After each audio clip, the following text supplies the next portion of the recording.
Good morning everyone! Nandito na nga po tayo. Papunta na tayo sa school.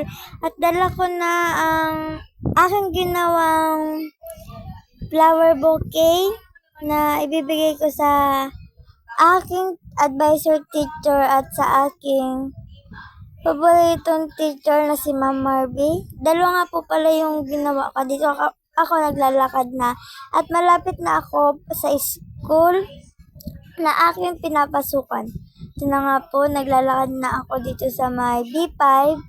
Malapit na po ako sa school. Ay pang aming school na po. Excited na ako na maibigay ang aking regalo. Ang aking surprise. Andito na po tayo isa-surprise natin na nagising na si Ma'am Marby. Hindi ko na po na-videohan yung kay Ma'am Che.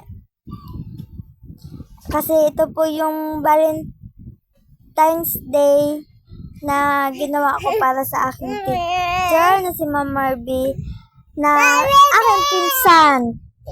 At ito nga po naging